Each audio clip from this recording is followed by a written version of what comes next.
We do desperately need to be emotionally connected, but the research also demonstrates that we need to be sexually connected and that if eroticism dies, and that's that, excitement dies, Right. then the marriage really is in jeopardy. Welcome to the Get Your Marriage On podcast. I'm your host, Dan Purcell, a Christian marriage and intimacy expert and coach. I'm on a mission to help couples have the best sex and most emotionally intimate marriages possible. Our episodes cover topics you've always wondered about and are packed with practical advice designed to help you take your marriage to the next level. The media and stereotypical culture norms show that men are the ones usually doing the sexual pursuing, while the women are the ones that are seducing and being pursued.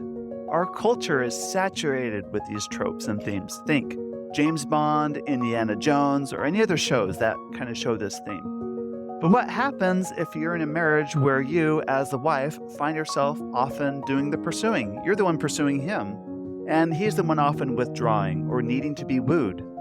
Or you're the one with more acceptance and freedom about your sexuality, eager to explore and pursue novelty and sexual fun, while he's not so sure about his sexuality and has a lot of hangups and anxieties around sex. It's common for women in these marriages to feel like they must not be attractive enough.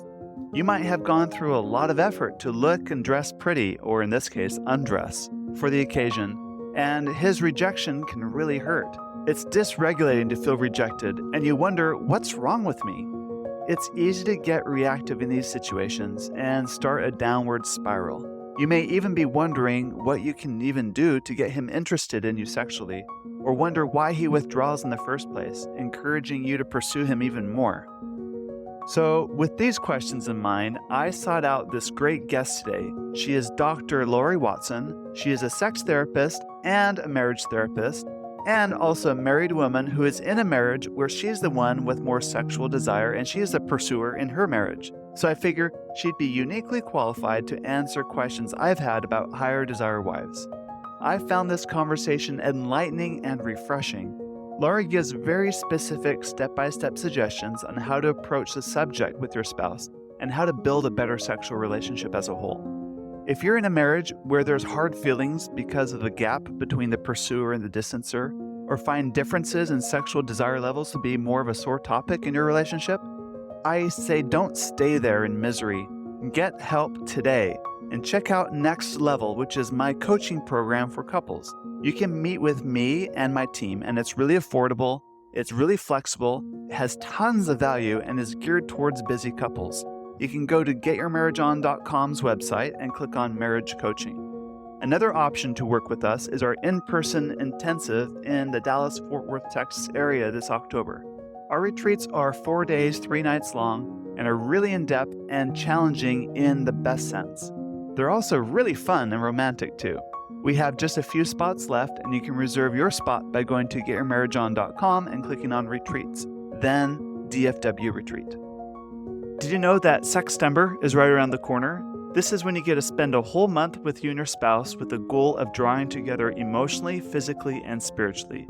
We want to encourage all couples listening to this podcast to identify 1 or 2 things that are usually getting in the way of their intimacy and proactively make a plan to work on it for the month of September.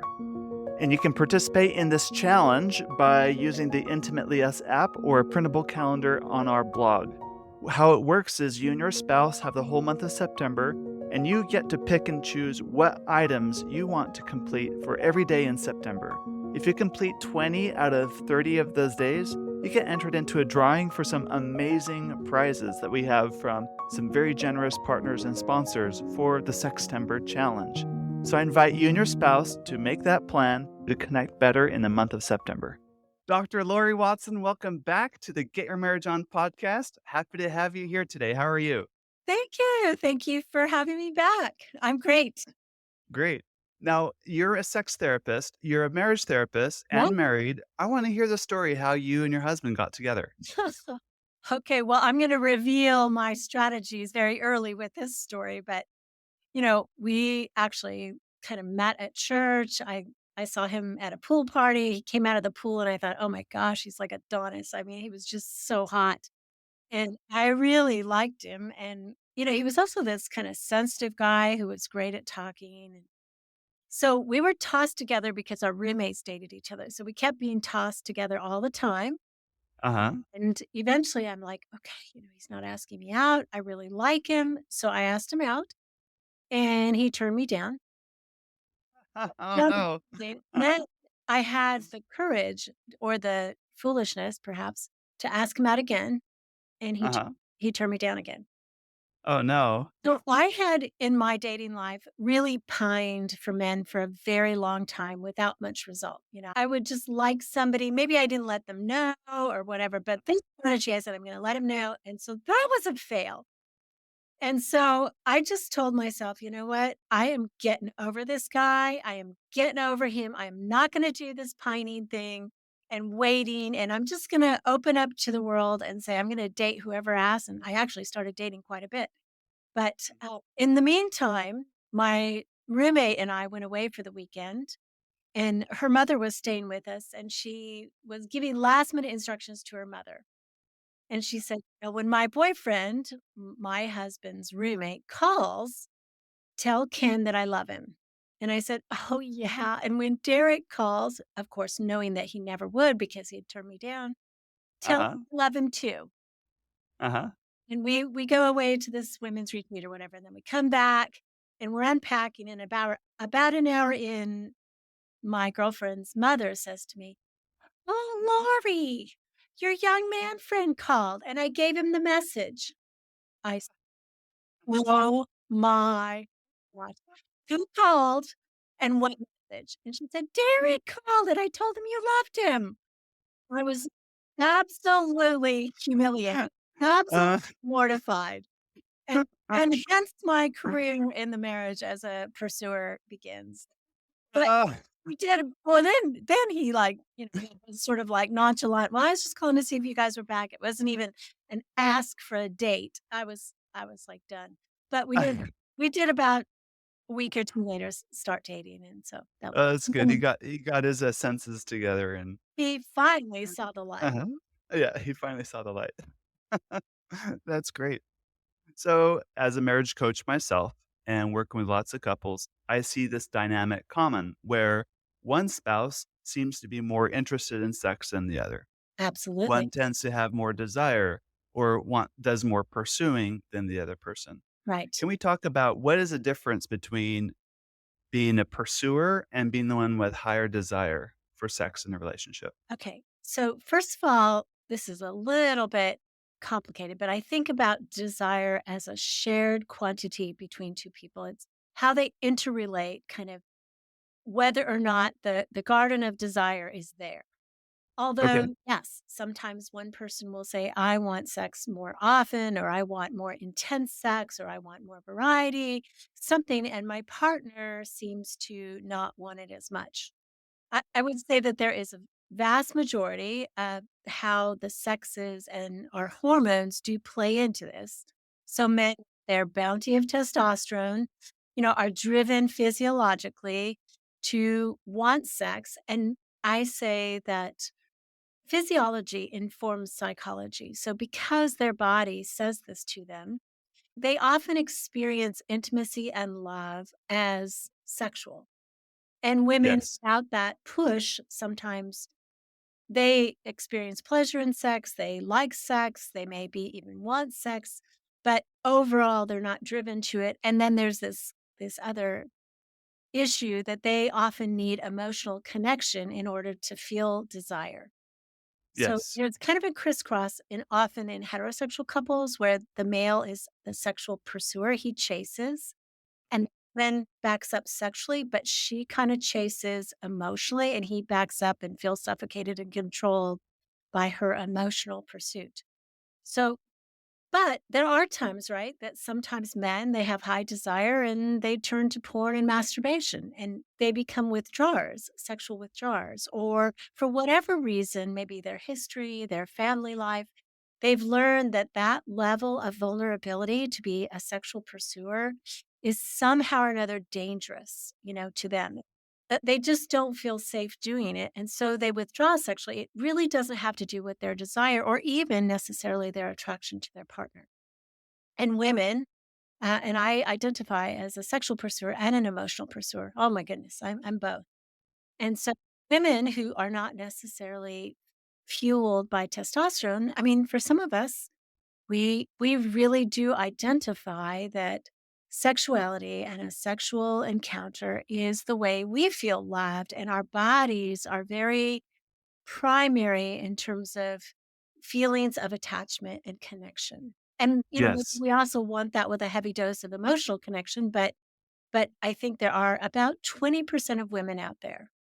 I would say 20% of my practice when I see couples, the woman is the sexual pursuer. So she's the one who initiates, who wants to talk about it, who may want more sex, who may want more variety, who feels freer and less inhibited in bed. And she's often married, to somebody who they wouldn't be in my office if she wasn't married to somebody who is a sexual withdrawer, right? I mean, this is the Right, right, fantasy right. that a lot of Uh-huh. men have, like, oh my gosh, why don't I have a woman who's a sexual withdrawer? Exactly. Awesome. But it just doesn't really work that hey, I No, don't know if it I does. I think sometimes it does. I think there are a lot Uh-huh. of secure couples where their eroticism is free flowing, and we just don't hear about them because they're secure, so they don't come into our offices or our Mm, counseling that's true. or our coaching calls, but Uh-huh. they do flourish.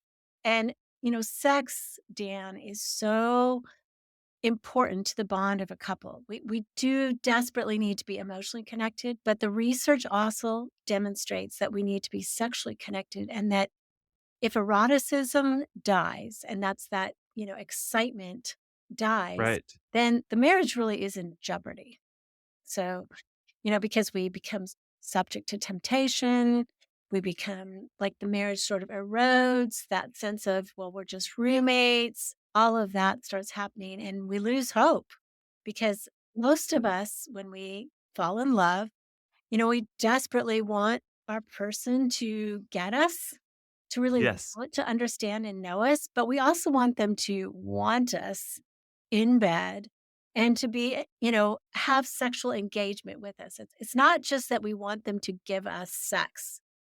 It's like we desire sexual engagement. Right. Right. Do you wonder if sometimes you put emotional connection on such a high pedestal and kind of downplay the value of sexual connection? Like emotion over sexual sometimes, a little Yeah. too much in our culture? I I think that, women, it's a fact that they do need emotional connection and that feeds desire. So I think we think about that as really important to them, and it is. Unfortunately, what happens, because these cycles are happening at the same time, the sexual cycle and the emotional cycle, and each of them has a gravitational force on the other.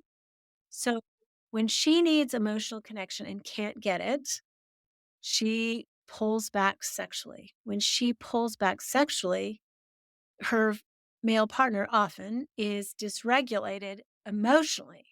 And so he feels safe to open up and be vulnerable after sex. And so when the sexual supply is short or low, he's like, okay, I'm frantic about that. I'm shutting down because I'm just trying to manage how scary this feels to me in the relationship." So he's often closing down emotionally. So her sexual withdrawal sort of dysregulates him emotionally. So that you're getting it. It's like basically one Yeah. impacts the other. And yes, of course, and women say to me all the time, "But I need emotional connection." I'm like, "I get it. I'm a woman. I like that too. I really do. But do you need it every single time?" Like if you Right. know your partner opens up and becomes like happier, like, can you not prioritize sometimes to start the positive cycle between the 2 of you with just having sex? Like, look at get yourself in the mood. Say, "Look at I know, my commitment is to an erotic marriage. I'm gonna do this. I'm gonna initiate because this is what makes my partner feel loved." And so you do that, and then he's kinda like wide open, feels cared for, feels prioritized. and boom, now he's more emotionally engaged. And, and women say, well, but I shouldn't have to give him sex to get him to be in a good mood. I'm like, that whole mindset is like, Of give him sex so that well, he'll be in a good right? mood. Um, I mean, to me, it's like if we promised fidelity, we've Uh-huh, promised to stay away from all others, but we've right. also promised onto our partner to have an erotic life with them. So, I, Yes. I mean, I think to me, it's about integrity. Am I fulfilling my promise? And so I've talked about it the other way, right? The women who are sexual withdrawers. And then we want to talk about it the way that it is for me and my marriage and many of those women out there who they are the sexual pursuers. Right. So what I'm learning from you is you can be the sexual pursuer, but not necessarily be the one for higher desire for sex because we could be pursuing for different reasons. We could be, and Yeah, there's mature reasons for it and immature reasons, like to dysregulate your partner so that hopefully it creates a void or throw off the equilibrium in the marriage in hopes of producing some result, like getting them to pursue me back, like as a tactic right. and so on. Yeah, it's kind of the game of, Yeah, right. yeah, yeah, in a way. Yet my partner will chase me. I think many people who are married though, Dan, don't do that consciously. They're more in reaction. They're trying to Yes. survive what they're feeling from their partner. My partner is rejecting me in some way, and I am closing down in order to survive. I don't think it's necessarily as manipulative as, you know, um, We make it Maybe sound that right. maybe that sounds, but I think that most of the time it's instinctive. We are in survival mode when we feel a threat to our bond, and little things Yes. can be threats. Yeah. Yeah. Before we move on to what we're gonna talk about next, are there men that want that emotional connection too? Maybe time to time, Oh, they're they're absolutely. driven by that. And I would say, one of the things that was a surprise to me as a sexual pursuer, we were young and I just thought my husband would walk through the door, drop his briefcase, and we would, hop on it. Uh-huh.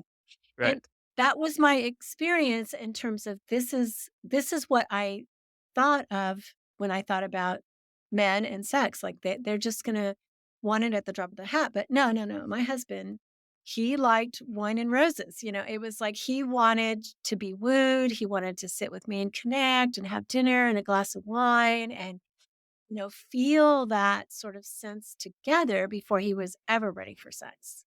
Uh-huh. Huh. Yeah. That does happen with me personally too. There's times my wife will initiate sex, and I'm not ready for it yet. We haven't talked. I wanna talk. I've got some things like, are we on the same page? Like, what about this? What about that? Like, I'm grateful for the gesture, but I'm not ready to jump in and, wholeheartedly make love yet. Perhaps And I there's emotional things that need to sort of the deck needs to be cleared in your emotional relationship, or practical things. And then it's only when you feel sort of settled there that you can, feel freer sexually. yes. Yeah, yeah, yeah. And then the freedom comes, and then it's great.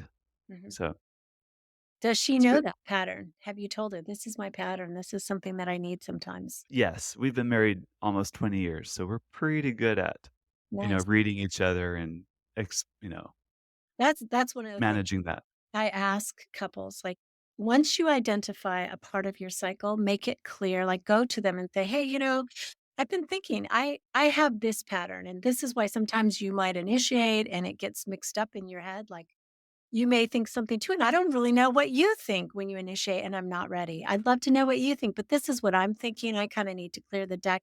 It doesn't have anything to do with my attraction to you or my ultimate desire to be sexual with you. It's just like I got all these little obstacles and blocks that I need to get rid of before I can feel sort of open and free sexually. And it's got nothing to do with the things, right, that she may be telling herself, like, oh, my husband doesn't want me or for whatever reason she may have her own made up story about why this happens. So just making it explicit. I always say that to couples, and that's kind of why I'm teasing you. If you identify a piece of your cycle and you know it, first of all, you can almost bet that your partner has another story about that part of the cycle and Yes. making it explicit so that they can feel relief and they can tell you, well, I thought this, that, and the other thing about why you did that or, whatever.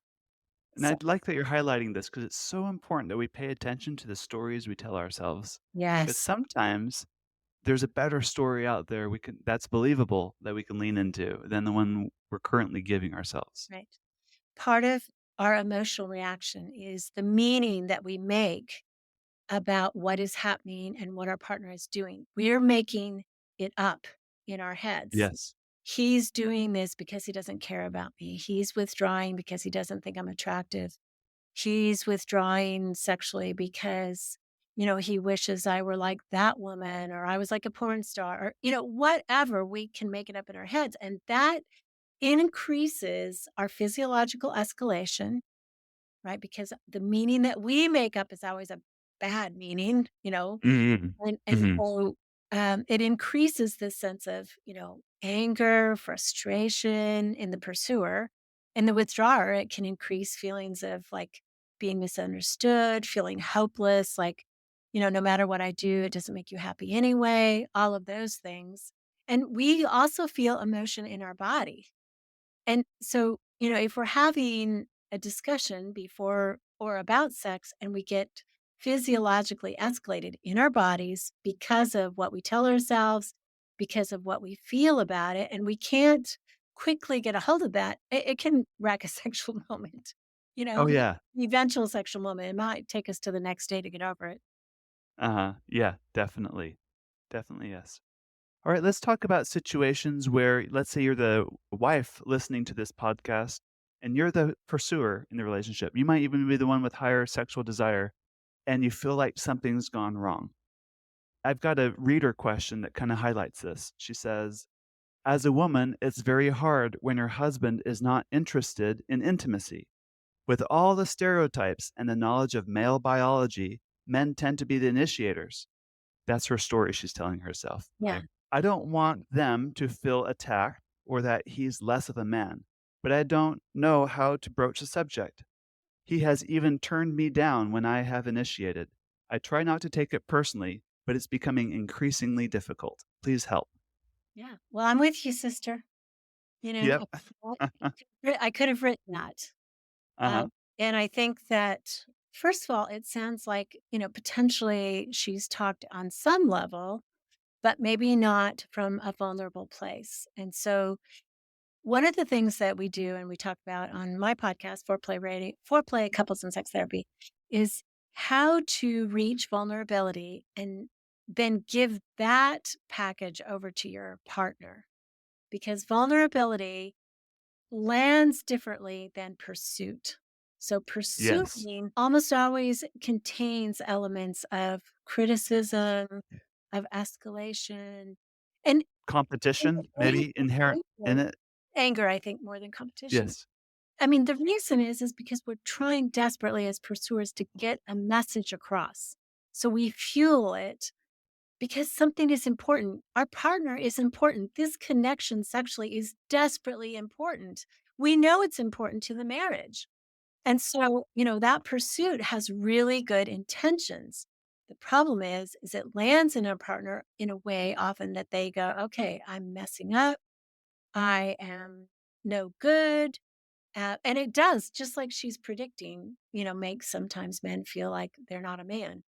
Yeah. um, I remember when I was newly married and I was talking with 2 other newly married girlfriends. We were in a car and they were talking about their experiences that, their husband was always after them and pawing at them and always wanting sex. And we're all laughing about it. And I said, and they talked about kind of their strategies to avoid sex. This was early on in their marriages. But I remember asking them, well, but what do you do when you're the one who initiates and they don't want it? And you could It's have said, silence. pin drop, Uh-huh. pin drop, right? Like, and Uh-huh. I just felt so bad. Like, okay, now I've exposed my husband. They're going to tell their husbands. I didn't realize exactly that it wasn't sort of common that marriages do this. Uh-huh. And I'm like, oh, great. Now I've humiliated my husband. Their partners are going to think he's not a real man. Have I just called him not a real man by talking about this? They were very, very close girlfriends, but there is this sense of you're not like what I thought a man was, which is Yes. ready to go in an instant. And I may have those ideas wrong, because this is my man and he operates differently. But I Uh-huh. do think there's a stereotypical trope, right, that men always wanted and are running Yes. backs and And all the of media makes that, likes that that. trope very much. Uh-huh. Absolutely. Absolutely. So what does she do? So rather than pursuit, this is a little complicated, I think, but she needs to come to vulnerability. So she needs to do this sorting process in her head. And I would do it on paper. When I initiate and he says no, I feel what? I tell myself what? My body feels what? So let's just imagine it was me. When I would initiate and Uh-huh. my husband would not respond, right? I might have Uh-huh. initiated. Um, I was more of an initiator with touch, and Uh-huh. he, when he did initiate, was more with words, and that was one way we missed each other. He was Gotcha. not ready. Touch felt invasive, and words, frankly, Dan kind of left me cold. But Right. so I would touch him, and I would feel this stiffening. Uh-huh. I mean, I felt inside like this kind of this humiliation. Like, I mean, it was really deep. Like, oh my God, I'm reaching for my husband. I'm playful. I'm Uh-huh. touching him. He's pulling away and my stomach, so this is my physiological thing, would drop.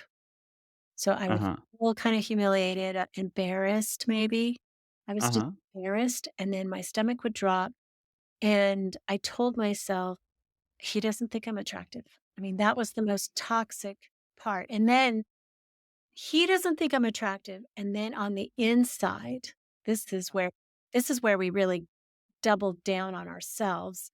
I felt not attractive, and so it was Gotcha. okay, so my own self-image started to kind of fray, and I didn't feel attractive, and so then I started to feel kind of bad about myself, and that is kind of an impossible pit to pull out of, Right. uh, so It's a then downward gotta spiral from there. you gotta Right. Uh-huh. package that. You gotta package that before you hand that over to your partner because some of it is what you're making up.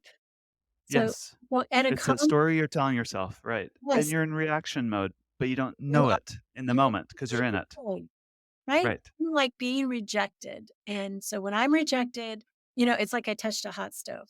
So I would say at a quiet time and with a little bit of prep, say, let's say it's Friday night. And don't give them too much time because withdrawers, they dread the talk, they dread Uh-huh. so maybe And say, avoid. Uh-huh. "Let's get out tomorrow to coffee because I wanna talk to you about some feelings I have about our sex life." Don't give him days and days to worry and stew about this, just maybe overnight. "Let's go out to coffee tomorrow." And actually, most coffee shops, they're so loud, you can talk about just about anything, or you can sit out on the patio and talk pretty private.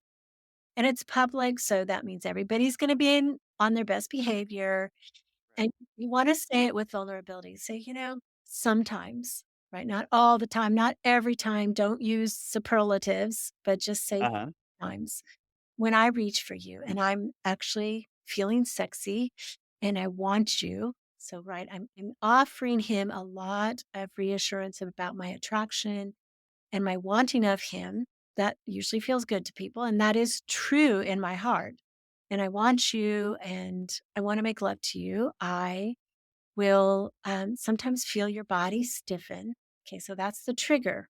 Right. Trigger. And what I do inside is I kind of tell myself, oh, I feel embarrassed. And I'm starting to say to myself, and I don't know what you actually think. So I'm not accusing you of this. You could have a whole other experience. And that's why I really need to talk to you about this because I want to understand your experience. But I myself that you're not attracted to me. And sometimes I go to this really bad place where I don't feel attractive. And I get this just like this drop in my stomach and this other sense of like, "Oh my god, I touched a hot stove." And I just wanna pull back and I wanna go and crawl away, and over time, I'm feeling less and less attractive to you, and all sorts of things are happening in me with that. And I just want to bring this to you because I think together we can kind of fix this. And you are so important to me. You are so important to me that I just think it's worth me telling you this. And I want to know how you feel in those moments or, what you feel. So, okay, see how vulnerable that is, how soft Yes, and it it's not is. reactive. It's not reactive. I'm already calm. I don't get reactive. I don't get blamey. And I stay with reassurance about how important he is, how important our bond is, how important our love is to us and to me. And I stay there and I keep it short. I mean, that probably was a minute and a half.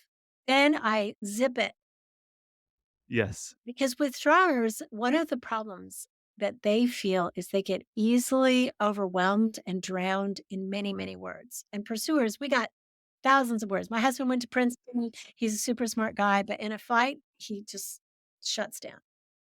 Whereas in a fight for me, I got, 16 million words. So we want to be quiet and let them absorb that. And I want to warn you about something, girlfriend, that the most typical response from your withdrawing partner is going to be them saying, I don't really know what I feel. I don't know. I'm not even sure I can figure out a time that you're talking about. Right. So they lose the examples in the head, they lose their words. They say, I don't know, because they're kind of in freeze. And so I know buys them a little bit of time to get their heads together and it might be okay, right? This is a deeply important issue in the marriage. It might be okay. Say, well, I understand, I kind of have sprung this on you today, and you probably don't know how you feel and you can't really remember. And all I would ask today is that you just noodle on it, think about it, and could we come back next week to the coffee shop? And maybe then you'll have thought about your own experience about what you feel. And maybe it's not even true. Maybe you don't even know I'm initiating or touching you as a sexual request. I'm open to anything that you do feel. So basically, we provide a lot of space for them to de escalate, to come down, to calm down, to get their head together. And I mean, I'm a pursuer, and pursuers, we like to solve everything right now. Yesterday would be better than right Yes. even. Absolutely. Uh-huh. But I'm telling you, girlfriend, make it emotional, vulnerable, reassuring, and give him a lot of space to process. And it really, truly, truly might be a week. But let me tell you, a week is a lot better than 20 years. It's great.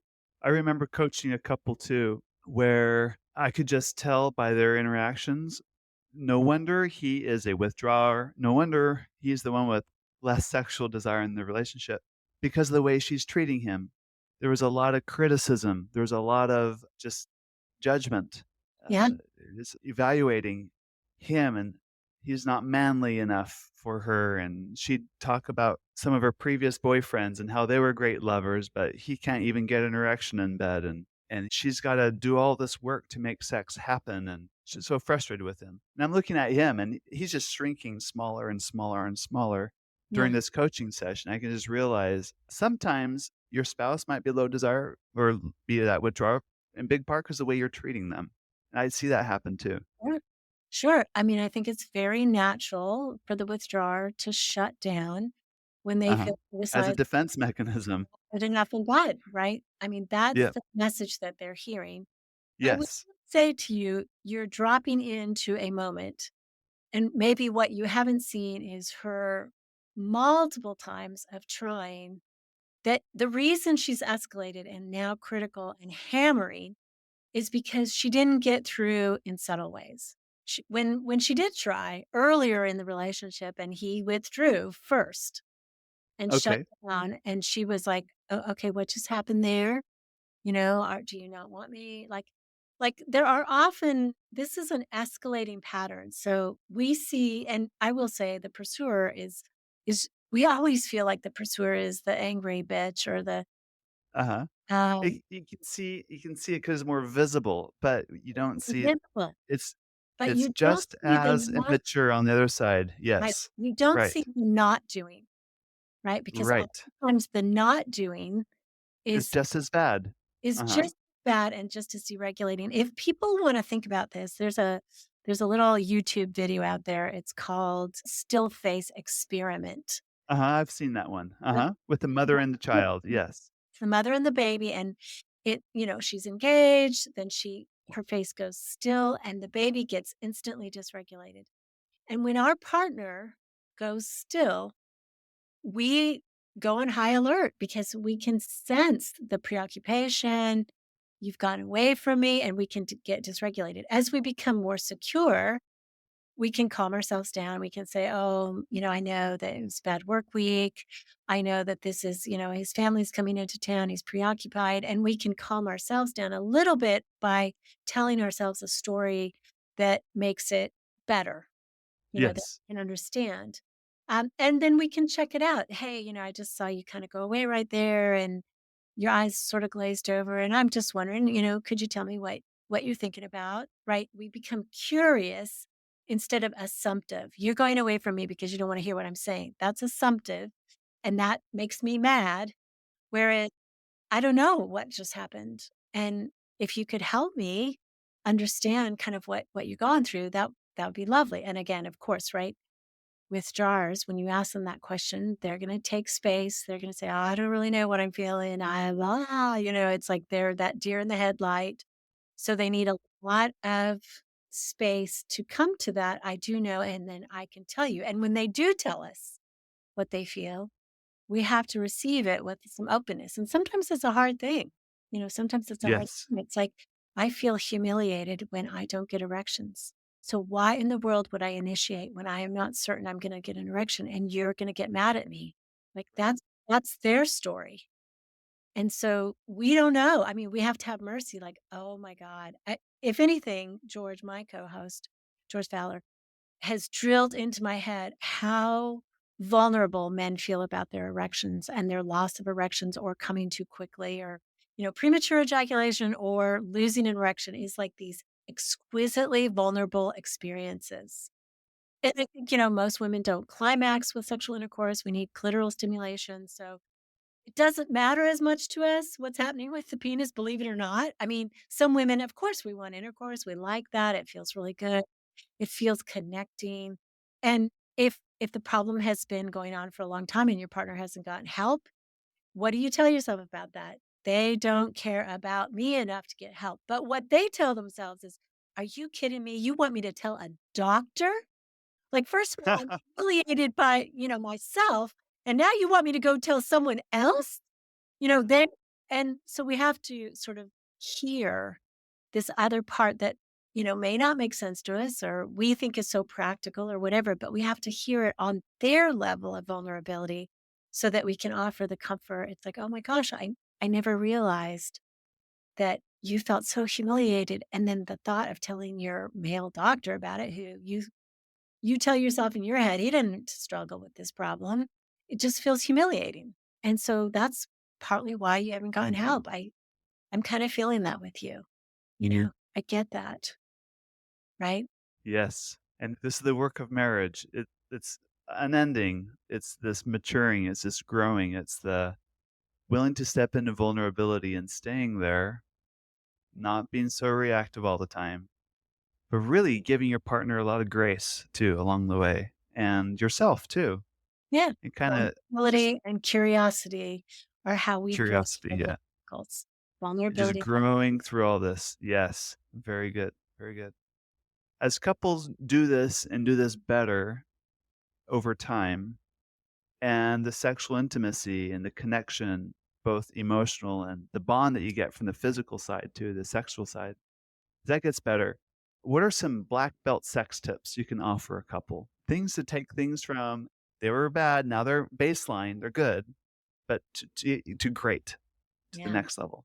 Well, I certainly think using a vibrator, Uh um, huh. sometimes during sexual intercourse can feel really great for couples. It kind of ensures for orgasm. And I think men who are having trouble with erections or premature ejaculation are very anxious that they will fail, they will not perform, she will not climax, and then he's a total failure. So a Right. vibrator is kind of a saving grace. It's certainly great for Thursday sex. And, it might be great for Saturday night sex too, but Uh-huh.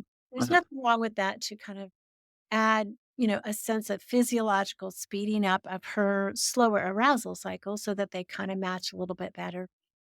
Go for it. Maybe that feels weird to you or you shouldn't need that, but, it can be fun. It can kind of take some of the pressure off the penis. It can also, be enjoyable. And certainly you want to teach your partner how to touch you if you're a woman. Um, Uh-huh. so sometimes this sort of shortens that arousal period and gets you kind of to the pleasure part of touching faster. That's good. Yeah. Excellent. Yeah. Now, if That's people want to lovely. learn more about you and your work, where's the best place to send them? Okay, I would love to invite you to Foreplay. That's my podcast, and I do it with George Fowler, and we talk about the cycles, the sexual cycle, the emotional cycle. We also talk about technique and how to keep it hot, basically. So that's the Yes. main place. And if they want to reach out to me with a letter or something, they can find me at awakeningcenter.org. That's my clinical center. I do intensives for couples who fly in from everywhere in the country to see me.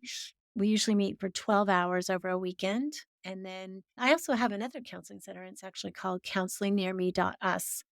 And that is my insurance based counseling practice. So we kind of cover all the bases in North Carolina. Very good. Thank you very much. You are welcome. Thank you for having me. Thank you for listening to today's episode. If you're interested in accelerating growth in your marriage, either sexually, emotionally, or spiritually, I want to invite you to work with me in my affordable coaching program called Next Level. More information about Next Level and my fun and sexy apps for couples are available at getyourmarriageon.com. Please also don't forget to subscribe to this podcast so you don't miss a single episode. And be sure to tell your married friends. I promise, they will thank you for life. Now go get your marriage on.